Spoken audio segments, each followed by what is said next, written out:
बड़ा रिवॉल्यूशन हम ला सकते हैं। इसमें क्या होना है कि हम एक व्यक्ति को एडवांस हेल्थ देंगे और उसी से उसकी जो आने वाले ज़िंदगी में उसको हम हैप्पी लाइफ दे सकते हैं, लॉन्ग लिविंग दे सकते हैं। सबसे जो इम्पोर्टेंट है, जैसे मैंने बताया कि आज पहला ये इम्पोर्टेंट है जानने के लिए कि आज हम कहाँ पे हैं, राइट। तो अगर आप देखेंगे हम कहाँ पे हैं, सबसे जो इम्पोर्टेंट है कि लगभग 90-80-90% लोग, जैसे हम यहाँ पे भी बहुत सारे लोग हैं, उसमें से मैक्सिमम लोगों की ये सोचना है कि मैं सुपरमैन हूँ। ये एक सिंड्रोम है, ये एक सोच है। क्या सोच है कि हर एक व्यक्ति को लगता है कि मैं परफेक्ट हूँ। वो कभी सोचता नहीं कि मुझे कभी बीमार हो सकता हूँ, मुझे कभी बीमारी होगा या मुझे कोई तकलीफ आ सकता है। इस प्रकार की सोच में अगर आप देखोगे मैक्स टू मैक्स लोग हम रहते हैं। और रिसर्च कहता है कि आप भी देखिए आप कहाँ पे बिलोंग्स करते हैं, लगभग 80% ऐसे लोग हैं जो हेल्दी हैं। लेकिन अगर आप गहराई पे देखोगे, आज के जो हेल्दी लोग हैं ये इस प्रकार की जिंदगी जी रहे हैं, इस प्रकार की फूड कंज्यूम कर रहे हैं। उनका माइंडसेट क्या है कि मैं परफेक्ट हूँ, मुझे कोई बीमारी की प्रिवेंशन की कुछ चीज़ की खाने की ज़रूरत नहीं है। इन द अदर वे अगर आप देखोगे, there are people those are suffering, there are sick people, right, जिनको कोई ना कोई तकलीफ है। देखेंगे जैसे मैंने बताया माइंडसेट ऑफ हेल्दी पीपल कि मैं ठीक हूँ, मैं परफेक्ट हूँ, मुझे तो कोई बीमारी के लक्षण नहीं है, मैं क्यों जाऊँ प्रिवेंशन लेने के लिए। आप जैसे देखेंगे कोई भी हेल्थ सप्लीमेंट लेके अगर किसी एक व्यक्ति के पास जब हम जाते हैं तो सबसे इम्पोर्टेंट रिजेक्शन आता है कि मैं क्यों खाऊं, क्योंकि उस व्यक्ति सोचता है कि ये मेडिसिन है या ये सप्लीमेंट है, ये बीमारी होने पे खाते हैं। तो इसीलिए वो because of his mind set वो आपको क्या करता है, रिजेक्ट करता है, मतलब मना करता है कि चलो मैं नहीं खाऊंगा आपका प्रोडक्ट। लेकिन ऐसे ही सोच रखने वाले व्यक्ति रोज कहीं ना किसी घर से हॉस्पिटल की ओर आ रहे। क्या हुआ, अचानक कुछ ना कुछ होता है और उसके बाद उनको ये पता चलता है कि कुछ मेरे शरीर में हुआ। हॉस्पिटल आने के बाद उनको पता चलता है कि उनके एक नहीं बहुत सारे ऐसे प्रॉब्लम्स हुए हैं, जैसे उनको डायबिटीज हुआ है, बहुत सारे ऐसे लाइफ थ्रेटनिंग डिसीज के बारे में 1 घंटा 2 घंटा पहले जिसको ये लगता था कि मैं परफेक्ट हूँ, 1 घंटे के बाद जैसे वो हॉस्पिटल में आता है उसको पता चलता है कि मेरे लाइफ में बहुत बड़ा बदलाव हुआ है। किसी को डायबिटीज के बारे में पता चलता है, किसी को हार्ट अटैक के बारे में पता चलता है, किसी को कैंसर के बारे में पता चलता है। आम आदमी छोड़ो, बहुत सारे ऐसे आप देखेंगे जो बड़े बड़े सेलिब्रिटीज हैं, उनको भी कैंसर की कोई स्टेज हो जाता है तो उनको पता नहीं चलता है, जबकि उनके पीछे बहुत डॉक्टर्स, डाइटिशियन से लेके बहुत सारे ऐसे लोग रहते हैं। कहना ये है कि आज हम कहाँ पे हैं, क्या हम इसी हेल्दी पीपल की तरह अपना माइंडसेट पे चल रहे हैं कि मुझे नहीं कुछ होगा, मैं बस अपना हेल्थ को कुछ केयर नहीं लेना है और आगे चलना है और इनकम करना है, या आपको भी सोचना है। क्यों, कोई भी एक बड़े कैजुअलिटी में हॉस्पिटल के आप जाएंगे तो रोज आप देखेंगे कोई ना कोई व्यक्ति आ रहा है, और अगर जगह पूछेंगे तो बोलेंगे 1 घंटा पहले पूजा करते थे, सीढ़ी चढ़ रहे थे, गिर गए, और ऐसे कंडीशन में लोगों को हम लाते हैं। प्रॉब्लम कहाँ पे है, हर एक व्यक्ति अपने जिंदगी को लेके सीरियस तो है, लेकिन ये तब सीरियस बनता है जब वो बीमारी हो जाता है। तो 2 प्रकार के लोगों के माइंडसेट में आपको यहाँ पे दिखाऊं। एक तो व्यक्ति है जो जाने अनजाने में वेट कर रहे हैं बीमारी आने का। क्यों वेट कर रहे हैं, आगे की स्लाइड में आपको क्लैरिटी मिलेगी। दूसरे लोग हैं जो 20% लोग हो सकते हैं जो रोज ये कोशिश कर रहे हैं कि किसी तरह मैं इस दलदल से आऊं। और कोशिश क्या है मैं आपको बताऊं। सबसे इंपॉर्टेंट है कि जो व्यक्ति लाइफ में कभी सीरियसली कुछ नहीं करता था, जैसे उसको कोई तकलीफ होता है या उसको बीमारी के बारे में जानकारी मिलता है, जो व्यक्ति 10 बजे तक सोता था वो सुबह जल्दी उठ के सूर्य नमस्कार करने लगता है बीमारी होने के बाद। जो कभी सोचा नहीं था कि मैं दौड़ूं, जुम्बा करूं, मेडिटेशन करूं, जिम जाऊं, जैसे ही उसको बीमारी होता है वो दौड़ने लगता है। जो कभी सोचा नहीं था कि मैं कभी करेला घर में खाऊं, आज वो करेला की जूस पी रहा है। ये सब लोग, आप बहुत ऐसे लोग देखेंगे आपके नजदीक पार्क में घूमते हुए, और आके करेले की जूस, अलग अलग प्रकार की जो जूस मिलती है जो कभी आप एक आम आदमी के हिसाब से खा नहीं सकते हैं, कड़वा है, लेकिन ये सारे लोग खा रहे हैं। कौन, जिसको कुछ दिन पहले आप जाके मिले थे और कुछ ऐसे सप्लीमेंट, प्रोटीन्स और विटामिन्स के बारे में उनको कोई प्रेजेंटेशन दिए थे, वही व्यक्ति आज आपको सीरियसली मिल रहा है। कारण क्या है? क्या ये सब करने से एक व्यक्ति कंप्लीटली ठीक होके एक हेल्दी बन जाता है? ना। फिर क्यों करते हैं? ये इसीलिए करते हैं क्योंकि उनको डर होता है। किस चीज की डर? अपने मौत की डर। हर एक आदमी जैसे ही हॉस्पिटल आता है उसको डर होता है, और ये डर कहां से आता है? ये डर आता है उसकी इंफॉर्मेशन से। कौन सी इंफॉर्मेशन? हर एक व्यक्ति जब हॉस्पिटलाइज होता है उसको एक इंफॉर्मेशन डॉक्टर देते हैं या हेल्थ प्रोफेशनल देते हैं। क्या इंफॉर्मेशन? जिसको हम जानकारी बोलते हैं। अगर आप गहराई से देखोगे, एक व्यक्ति जैसे हॉस्पिटलाइज होता है उस व्यक्ति को हॉस्पिटल के डॉक्टर्स उसके बीमारी के बारे में जानकारी देते हैं, और जैसे उस जानकारी उस व्यक्ति को मिलता है, उस जानकारी इतना डरवा होता है, वो इंफॉर्मेशन इतना भयंकर होता है, वो आदमी बहुत कुछ करने लगता है और लाइफ को सीरियसली लेता है। नाउ द क्वेश्चन इज, ये जो इंफॉर्मेशन है या जानकारी है, क्या आपके पास आपके भविष्य की कुछ ऐसे ऑथेंटिक इंफॉर्मेशन है? आपके पास ऐसे कोई इंफॉर्मेशन है जिसमें से आपको पता चले कि हाँ, मुझे भी ये होने वाला है? ये बहुत बड़ा इंपॉर्टेंट क्वेश्चन है जो आपको बिल्कुल पूछना चाहिए कि यस, मेरे पास मेरे जिंदगी की इंफॉर्मेशन है। इसी प्रकार से बहुत ऐसे लोग यहाँ पे हो सकते हैं जिनके पास कोई ना कोई बीमारी है। Suffering from diabetes, somebody suffering from cardiac problem. So this is the second question to them. ये जो दूसरी सवाल है, ये सवाल है कि आपको बीमारी तो है, लेकिन क्या आपको उस बीमारी के बारे में ऐसा कुछ खबर है? क्या आपको उस बीमारी की रूट कॉज मतलब होने की कारण पता है? तो अगर आप गहराई पे देखेंगे, मोस्ट ऑफ द डिसीज, जो बीमारी हमको होता है, उस बीमारी की जानकारी या रूट कॉज हमको नहीं होता है। नाउ लेट्स अंडरस्टैंड कि ये जो बीमारी, जैसे मान लीजिए हम कैंसर की बात करते हैं, हार्ट डिसीज की बात करते हैं, डायबिटीज की बात करते हैं, स्ट्रोक की बात करते हैं, 20-25 साल पहले उस बीमारी की जो परसेंटेज या जिस प्रकार से जितने लोग हमारे सोसाइटी में थे, क्या उससे ज्यादा ये बढ़े? बिल्कुल बढ़े। अगर कोई बीमारी अगर मल्टीप्लाई हुआ है तो उसके बहुत सारे कारण हो सकते हैं। Now let's understand what may be the cause.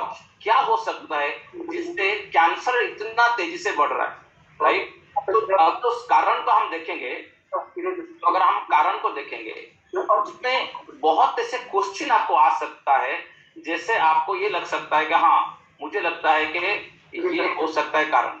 Now let's understand कि कोई भी कैंसर पेशेंट अगर दूसरे कैंसर को कैंसर हो रहा है, उसके कारण क्या हो सकता है?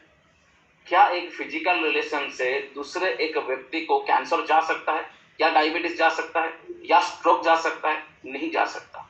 क्या एक कोई व्यक्ति स्नीजिंग करता है, जैसे अभी पैंडेमिक समय है, कोई स्नीजिंग किया, कॉफ किया, तो दूसरे एक व्यक्ति को वायरल इन्फेक्शन हो सकता है, जिसमें हमको पता है कि कोरोना जैसे बहुत सारे बैक्टीरियल वायरस इन्फेक्शन होता है। क्या इसी प्रकार से डायबिटीज, कैंसर और स्ट्रोक जैसे बीमारी बढ़ते हैं? नहीं।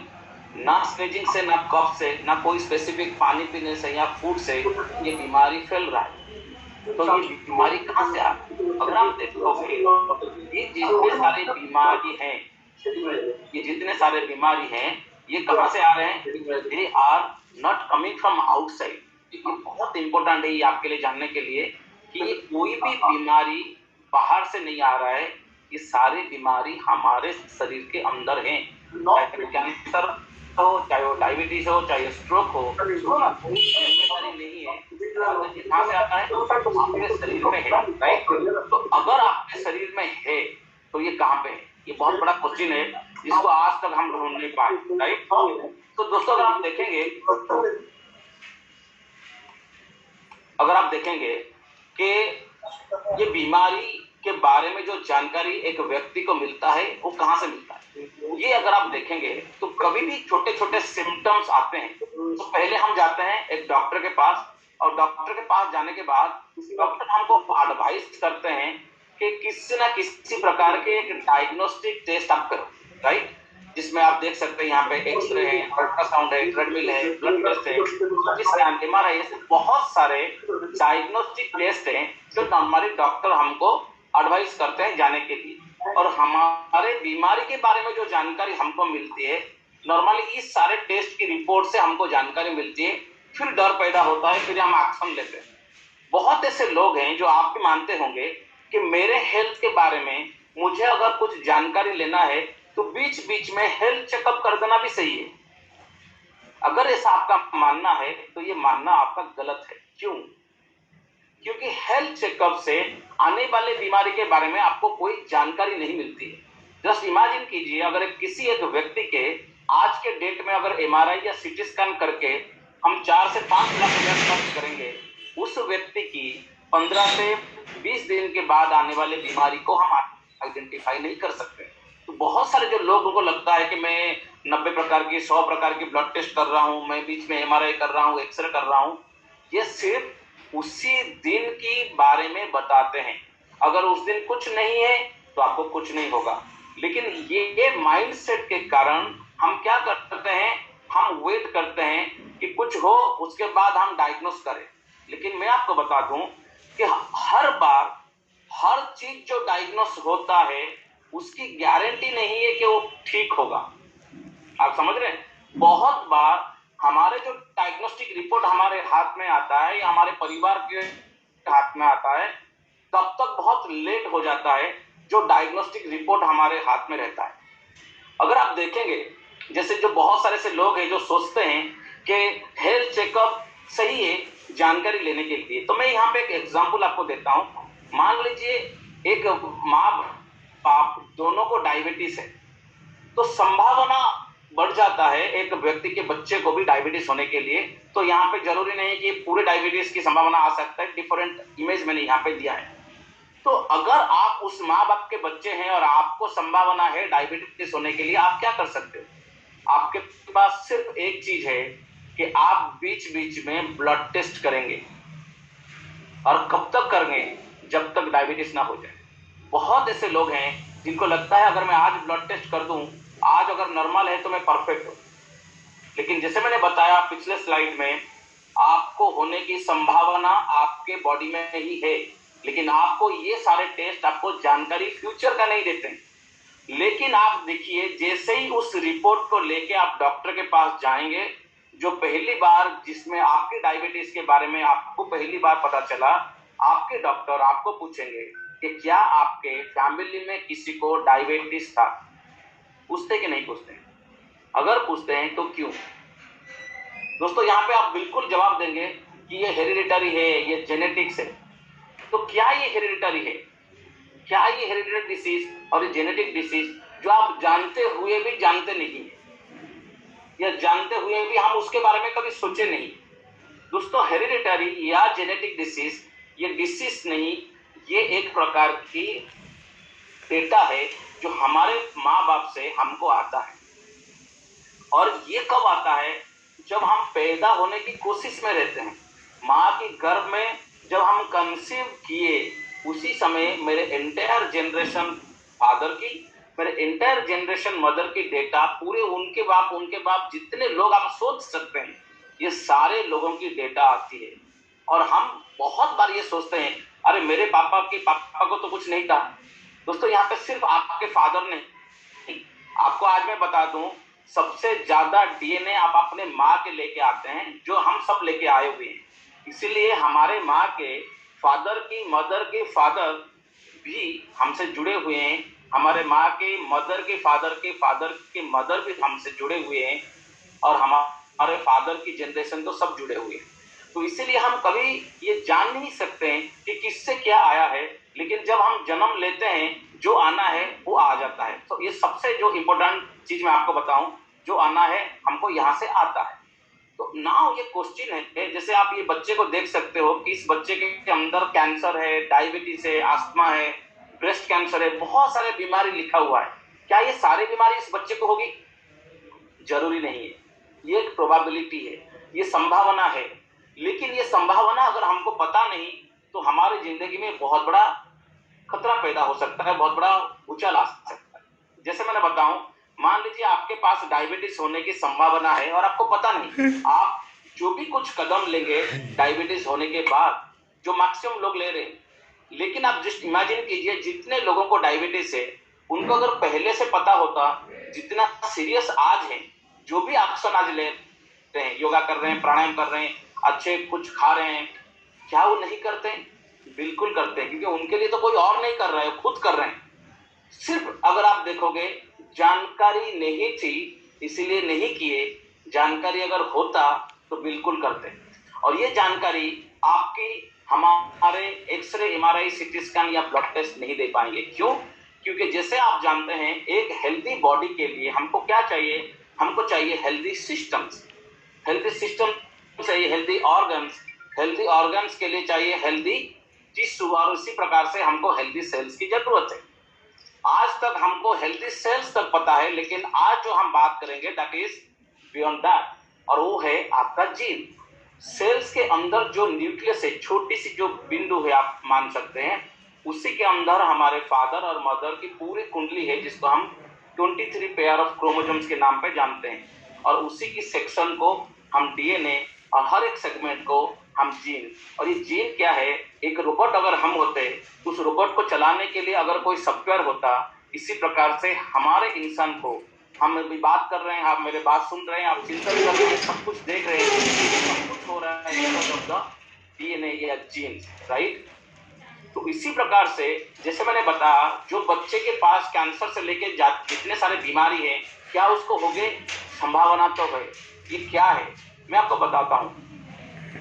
जब हम डीएनए की बात करते हैं, आपको पहले क्या मालूम था कि डीएनए मतलब माँ बाप को जानने के लिए होते हैं, राइट? जैसे कोई बायोलॉजिकल फादर को जानने के लिए होता है। अभी कोई भी फॉरेन में आप बच्चे को लेकर जाओगे तो आपकी डीएनए टेस्ट करना पड़ता है, ताकि आपको ये प्रूफ करना पड़ता है कि हाँ आपका बच्चा है।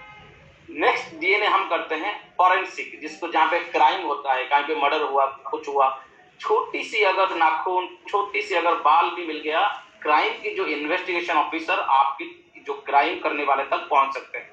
यहाँ पे मैं एक चीज आपको बता दूं कि डीएनए इतना सूक्ष्म है कि आपकी जो नाखून है उसमें भी डीएनए है, आपके बाल में भी डीएनए है, आपके स्किन के अंदर भी डीएनए है, और आपकी बाल और आपके नाखून पूरे वर्ल्ड की किसी के नाखून और बाल के साथ मैच नहीं कर सकते हैं, इतने यूनिक आप हैं, राइट?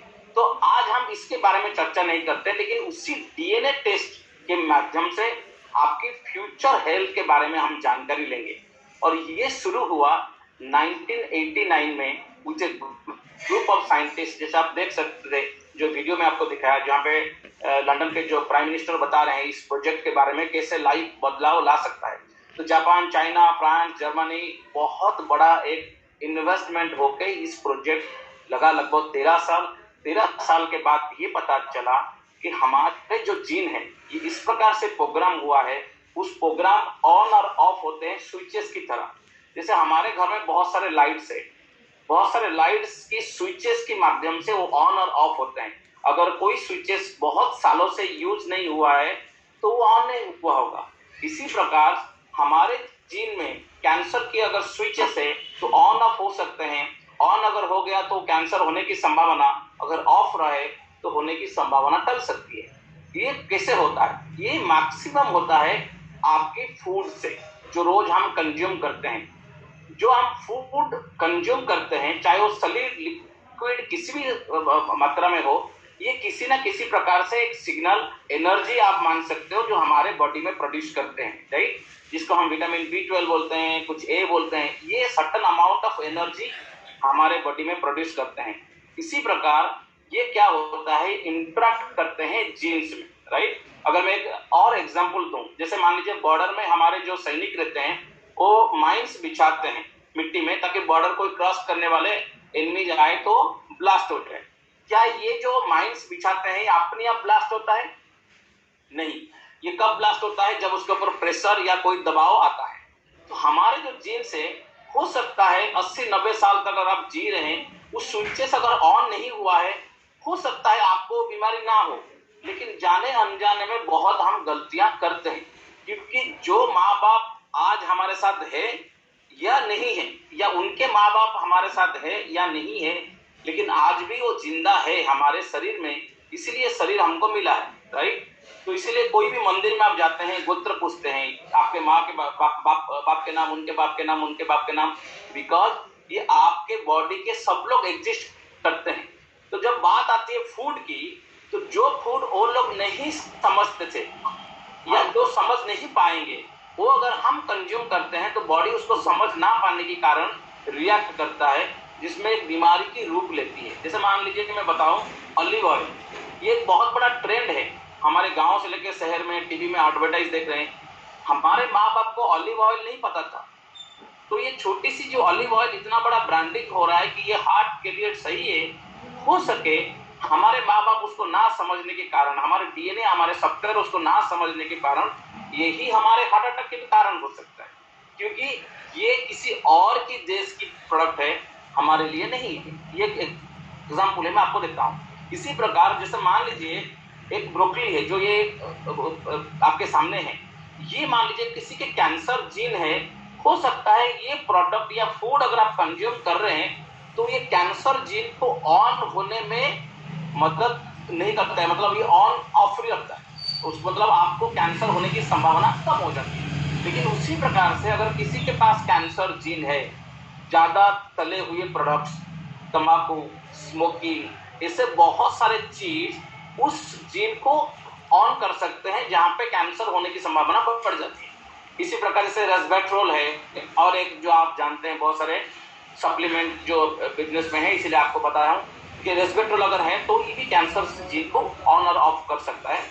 तो इसी प्रकार से 150 प्रकार जेनेटिक टेस्ट जो ब्लड टेस्ट से कहीं गुना एडवांस है।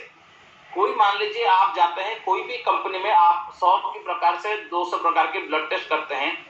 ये ब्लड टेस्ट कुछ ही समय के लिए होता है या कुछ दिन के लिए होता है, क्योंकि अगले 15 दिन 20 दिन के बाद फिर ब्लड चेंज हो जाती है। फर्क ब्लड टेस्ट और डीएनए में क्या है? ब्लड टेस्ट आपके परमानेंट नहीं होते हैं, डीएनए आपकी परमानेंट होते हैं। डीएनए या जिसको हम जेनेटिक टेस्ट बोलते हैं, हमारे जो एस्ट्रोलॉजी जैसे हम देखते हैं, जन्म कुंडली जो देखते हैं, जैसे बच्चे पैदा होते हैं तो उसकी जन्म कुंडली हम देखते हैं, ये जानकारी के लिए कि उसकी आने वाले भविष्य में क्या हो सकता है। इसी प्रकार ये उसमें चेंजेस नहीं कर सकते ना, कि मान लीजिए कोई पंडित के पास जाएं और उसको बताएं कि चलो ये जन्म कुंडली चेंज कर दो और उसमें ये बदलाव करो, नहीं हो सकता, क्योंकि कोई हम स्पेस में जाके कोई प्लैनेट चेंज नहीं कर सकते। इसी प्रकार जो माँ बाप से हमको डीएनए आया हुआ है वो भी चेंज नहीं हो सकते हैं, लेकिन उसी के आधार पे चेंज हम करेंगे अपने फूड और लाइफस्टाइल में, और उससे इतने सारे बीमारी से हम बच सकते हैं। तो 150 से ज्यादा टेस्ट को लेके हम आए हैं, जिसमें बहुत प्रकार के बीमारी के बारे में आपको जानकारी मिलेगी। जैसे मान लीजिए बहुत सारे ऐसे वाइटामिन है जो छोटी छोटी वाइटामिन बहुत सारे बीमारी के कारण करती हैं। बहुत सारे लोगों को पता है कि विटामिन B12 से मुझे कैंसर हो सकता है, ब्लैडर की प्रॉब्लम हो सकता है, मुझे लर्निंग डिसेबिलिटी हो सकता है, बहुत सारे ऐसे बीमारी हो सकता है। लेकिन उसी के साथ साथ इनको ये पता नहीं होता है कि मेरे जीन्स ये विटामिन बॉडी में बना पा रहा है या नहीं बना पा रहा है। अगर बना नहीं पा रहा है तो आपको ये सारे बीमारी होने की संभावना बढ़ जाती है। उसी प्रकार से मान लीजिए कि vitamin D, diabetes, hypertension, heart disease, autoimmune disease, बहुत सारे ऐसे आपके टेलोमेयर डैमेज से लेके बहुत सारे ऐसे एजिंग प्रोसेस की प्रॉब्लम इंक्लूडिंग इम्यूनिटी। आप देख सकते हैं कोविड-19 के लिए how many people are prescribing vitamin D consume करते थे, क्योंकि ये अपने इम्यूनिटी को बढ़ाता है। तो ये आपके डीएनए में बनता है जाके, अगर ये बन नहीं पा रहा है तो ये आपको संभावना है इतने सारे बीमारी होने की। उसी प्रकार आपके बहुत सारे बाकी चीज को भी हम यहाँ पे देखते हैं। जैसे मान लीजिए आपको हम फूड सेंसिटिविटी टेस्ट देखते हैं। जैसे फूड सेंसिटिविटी में हम सुबह से लेकर रात तक किधर भी जाए पहले मिलता है चाय कॉफी, राइट। तो बहुत ऐसे लोग हैं जो भी हम फूड कंज्यूम करते हैं उसको समझता है कौन? डीएनए। और उसी के प्रकार से उसके पचन प्रक्रिया जो है, जिसको हम मेटाबॉलिक एक्टिविटीज कहते हैं, वो बनता है। मान लीजिए कोई व्यक्ति को कॉफी या टी से एलर्जी है, उसको तकलीफ है, लेकिन हम कभी ये सोच नहीं सकते हैं कि यार टी और कॉफी कैसे पूरे ब्रह्मांड के लोग खा रहे हैं, हमारे इंडिया के हर व्यक्ति खा रहे हैं, मुझे कैसे हो सकता है। लेकिन ये छोटी सी अगर जानकारी आपको नहीं, तो ये चाय और कॉफी आपको blood pressure, heart attack, migraine और बहुत सारे से गैस से बहुत सारे बीमारी में आपको डाल सकता है। होता क्या है, अगर मुझे चाय से ब्लड प्रेशर हुआ है तो मुझे कभी रूट कॉज तो ये पता नहीं चलेगा कि मैं चाय पी के मुझे हुआ है। मैं क्या करूंगा, उस चाय को पीते रहूंगा और उसके साथ साथ में I will take medicine also, right. तो दिस इज द डिफरेंट जो आपको यहाँ पे पता चलता है। इसी प्रकार आप दूध या गेहूं से भी एलर्जी अगर आपको है, व्हीट एलर्जी जिसको बोलते हैं, जिसका हम ग्लूटेन बोलते हैं, उससे भी 100 से 200 प्रकार की बीमारी भी हो सकता है। आपकी कंप्लीटली स्किन और एजिंग यहाँ पे हम देखते हैं, आपकी हार्ट हेल्थ, फार्माजिनोमिक्स में बहुत सारे चीज आप देखते हैं। बहुत सारे लोग जो ड्रग लेते हैं, जैसे मान लीजिए मेटफॉर्मिन ले रहे हैं, ब्लड प्रेशर की गोली ले रहे हैं, हार्ट की मेडिसिन ले रहे हैं, फार्माजिनोमिक्स में ये पूरी की पूरी मेडिसिन आपके लिए सही है या गलत है या कोई चेंजेस की जरूरत है, इसकी पूरी की पूरी जानकारी आपको देते हैं। स्पोर्ट्स एंड फिटनेस में पूरी आपकी जिम, आपकी मसल्स पावर, आप कितना कर सकते हो, क्या क्या इंजरी रिस्क है, क्या आपका स्ट्रेंथ है, किस प्रकार से आप लिफ्ट कर सकते हो, कितना दौड़ सकते हो, आप एक लॉन्ग रन दौड़ सकते हो या शॉर्ट रन, ये पूरी की पूरी चीज आपको यहाँ पे मिलती है।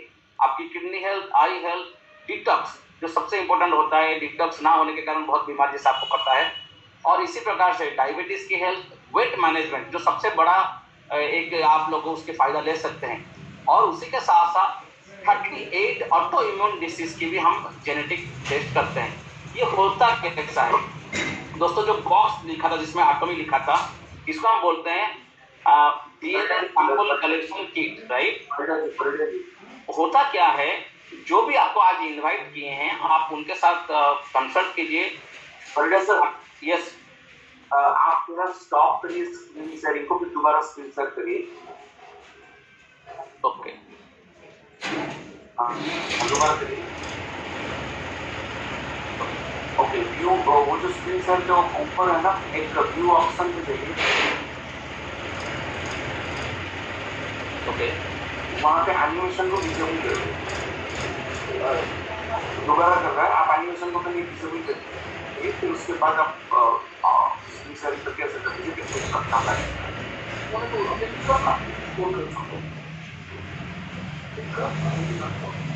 यहाँ पे व्यू ऑप्शन पे जाइए, आउट होगा, बोल के उसको डिसेबल कर। ऐसे भाई कौन कर रहे हैं, समाप्त करिए ना। रिक्वेस्ट करूँ आपको रिमूव करने के लिए स्क्रीन से ये सारे स्क्रैचेस। ओके, थैंक यू दोस्त, ऐसा ना करो, बहुत लोग हैं। बहुत बहुत धन्यवाद रिमूव करने के लिए। प्लीज कंटिन्यू करें sir. Okay, so this is very 7 easy steps to get your wellness test done. जो डीएनए टेस्ट है, पहला तो है जो आपको इनवाइट किए हैं आप उनसे कंसल्ट कीजिए, या हमारे जो भी लीडर्स हैं उनसे कंसल्ट कीजिए। आपकी फॉर्म जो है, जैसे आप ऑनलाइन जाते हैं, परचेस करते हैं या आप कंपनी से लेते हैं, तो आपके घर पे ये जो डीएनए सैंपल कलेक्शन किट पहुंच जाएगा। उसमें 2 ml सलाइवा देने की एक किट है। हम डीएनए जैसे मैंने बताया किसी से भी कलेक्ट कर सकते हैं। Best way is collecting the sample of saliva, जिसको हम स्पीट बोलते हैं या थूक बोलते हैं, हमारा लाड़ जो है। तो 2 ml लाड़ देके आपको भेजना है कंपनी के हेड ऑफिस में, और उसके बाद आपको एक एसएमएस आएगा कि आपके सैंपल आपको मिल चुका है और date of report of expectation is this. तो आपको एक एसएमएस मिल जाएगी। एसएमएस के बाद 25 से 30 दिन के अंदर आपकी सॉफ्ट कॉपी रिपोर्ट आपके व्हाट्सएप पे, आपके ईमेल पे आ जाएंगे। जैसे ही आ जाएंगे, ये 200 से ज्यादा पेज की रिपोर्ट रहती है एक व्यक्ति की, और न्यू टेक्नोलॉजी है तो समझने के लिए समय हो सकता है, तकलीफ हो सकता है। इसीलिए कंपनी की तरफ से आपको एक एक्सपर्ट आपको गाइड करेंगे, और वो है न्यूट्रीजेनोमिक्स काउंसिलर, जो आपको आपके पूरे रिपोर्ट हिंदी में समझाएंगे, और आपको समझाने के समय समय आपसे बारे में भी बहुत सारे डेटा लेंगे कि आपकी डीएनए करने की पर्पस क्या है, क्या आपके प्रेजेंट चैलेंजेस है, क्या आपको चाहिए हासिल करना, आपके माँ बाप के हिस्ट्री जानते हैं। और ये सारे चीज जानने के बाद जो सबसे बड़ी खुशी की खबर है, ना आपको कोई मेडिसिन, ना कोई सप्लीमेंट, ना कुछ, आपको आपके घर की खाने से आपकी जो फूड है जो रोज आप खाते हैं, तो सुबह की ब्रेकफास्ट से लेकर डिनर में बहुत बड़ा बदलाव हम करते हैं। फूड सप्लीमेंट जो हम बोलते हैं, अल्टीमेटली फूड की एक्सट्रैक्ट ही होते हैं। तो कंपनी चाहेगा कि मैक्स टू मैक्स फूड से ही आपको ये सारे बीमारी की जो तकलीफ है उसमें से बचाव मिले। लेकिन कुछ ऐसा कोई व्यक्ति हो सकता है जिनको कुछ सप्लीमेंट की जरूरी है, क्योंकि जैसे मैंने बताया वो विटामिन बॉडी नहीं बना पा रहे, तो वहां पे जो रिकमेंडेशन आपको मिलेगी, अगर हमारे कंपनी के पास अवेलेबल है, आप यहाँ से ले सकते हैं। अगर ऐसा कुछ प्रोडक्ट्स है अगर अवेलेबल नहीं है, तो बिल्कुल आप आपके बाजार से, आपके मार्केट से भी लेके उसको कंज्यूम कर सकते हैं। उसी के साथ साथ आपको 12 महीने की हेल्प डेस्क मिलती है, कभी भी आप चाहे उसके विषय में डिस्कशन कर सकते हैं हमारे टीम से, आपको सलाह मिलेगी, कोई उसके लिए एक्स्ट्रा चार्जेस नहीं। और उसी के साथ साथ आपको डीएनए बैंकिंग मिलती है। आप लोग स्टेम सेल के बिजनेस में हैं, आप जानते हैं स्टेम सेल, इसी स्टेम सेल से बैंकिंग होता है, इसी प्रकार से आपके डीएनए भी अगले 8 साल तक हम रखते हैं, फ्यूचर की जानकारी के लिए उसमें आपको यूज हो सकती है। डीएनए में बहुत सारे पूरे वर्ल्ड वाइड लोग उसमें फायदा लिए हैं। जैसे आप जान सकते हो, ये हॉलीवुड के बहुत बड़े हीरोइन ने अंजेलिना जोली, जिनकी कैंसर होने की संभावना डीएनए टेस्ट से पता चली थी और आज वो सुरक्षित हैं और उनको बचा दिया गया। इसी प्रकार आप जानते हैं बीसीसीआई हर कि डीएनए टेस्ट में मुझे पता चला मेरे मसल्स इंजरी के कारण और मेरे फूड में बहुत सारे बदलाव और मेरे एक्सरसाइज के सिस्टम मैंने कंप्लीटली चेंज किया और मेरा परफॉर्मेंस बढ़ रहा है, जो पूरी की पूरी स्पोर्ट्स एंड न्यूट्रिशन हम आप यहाँ पे कर रहे हैं, राइट। तो ये सबसे इंपॉर्टेंट क्या है कि हम सब जानते हैं कि prevention is better than cure, लेकिन हम ये नहीं जानते हैं कि प्रिवेंशन तब संभव है अगर प्रेडिक्शन हो। अगर आपको जानकारी ही नहीं कि मुझे क्या होने वाला है, किसी चीज की आप प्रिवेंशन करोगे, तो ये जो जेनेटिक टेस्ट है ये सबसे इंपॉर्टेंट है, ये प्रेडिक्शन है। अगर राइट प्रेडिक्शन राइट टाइम पे आपको मिलेगी, बिल्कुल हर एक व्यक्ति अपनी जिंदगी में बदलाव के लिए प्रिवेंशन की स्टेप ले सकती है। बहुत सारे चैलेंजेस हमारे इंडिया में हैं जो आप लोग देख सकते हैं। सबसे बड़ा कार्डियोवास्कुलर की चैलेंज, कैंसर की चैलेंज, डायबिटीज, हाइपरटेंशन। अगर डायबिटीज की बात करें, एक व्यक्ति को अगर डायबिटीज हो जाता है तो 10,000 से लेके 6,000 रुपए तक खर्च होता है। 34,650 करोड़ रुपया एक एनुअल बजट है सिर्फ डायबिटीज की खर्च होता है। और इसी प्रकार से 2030 तक आप देखोगे 101.2 मिलियन, आप सोचिए कितने लोगों को डायबिटीज होने वाला है। कौन है लोग, किसी को पता नहीं। क्या ब्लड टेस्ट से उनको पता चलेगा? No. So people are waiting, लेकिन हमारे पास एक सोल्यूशन है। सो फाइटोजेनोमिक्स के माध्यम से हम उन करोड़ लोगों तक पहुंच के उनके जिंदगी में बहुत बड़ा बदलाव ला सकते हैं। 34,000 करोड़ की अगर गोली खा रहे हैं, आप जस्ट इमेजिन कीजिए कितना बड़ा बदलाव कर सकते हैं। इसी प्रकार कार्डियोवास्कुलर डेथ जो 50 के ऊपर हो रहा था, आज 20 से कम उम्र के लोगों को हो रहा है, और हमारे जेनेटिक टेस्ट में भी हम उनको बचा सकते हैं। ओबेसिटी बहुत बड़ा एक बदलाव हम भी ला सकते हैं। तो इसी प्रकार से बहुत सारे ऐसे चीज हैं जिसके माध्यम से बहुत सारे ऐसे बीमारी है जो लोग कोशिश कर रहे हैं, उसमें हम बहुत बड़ा बदलाव ला सकते हैं, राइट। क्योंकि लोग कोशिश कर रहे हैं, बस हमको उनके पास पहुंचना है। तो यही है आज की बारे में। मैं चाहूंगा कि जो एक शरीर है, हमारा एक शरीर है जिसलिए हमारा मंदिर है, इसी में हमको रहना है, और यही शरीर को अगर हम ख्याल रखेंगे तो हम लंबे जिएंगे और इसी चीज को हम लोगों तक पहुंचाएंगे। अगर हमारे सोसाइटी हेल्दी रहा तो हमारे देश हेल्दी रहेगा, और देश हेल्दी तो बिल्कुल हम हेल्दी रह सकते हैं। सो इसी के साथ I will sign off and I would like to request Neel to continue further. Thank you very much. Thank you very much. बहुत बहुत धन्यवाद mister Parida ji. It was fabulous and excellent presentation. बहुत सारी इंफॉर्मेशन और नॉलेज मिली लोगों को। I hope we all enjoyed, but अभी धमाका और बाकी है दोस्तों। I would like to introduce आपके सामने जो ये फाइटोजेनोमिक्स के ऊपर, जेनेटिक्स के ऊपर पिछले 5 साल से काम कर रहे हैं, और बॉलीवुड से कई लोगों को इन्होंने फाइटोजेनोमिक्स का फायदा दिलवाया है या जेनेटिक्स टेस्ट का फायदा दिलवाया है। Also, I'm proud to tell you he is one of the screen to share his experience regarding genomics, Mr. Kishore Baraskar on screen.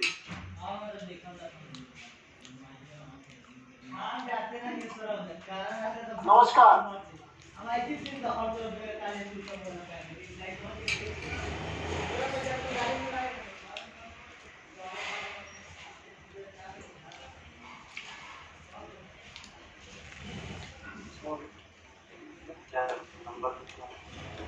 6370.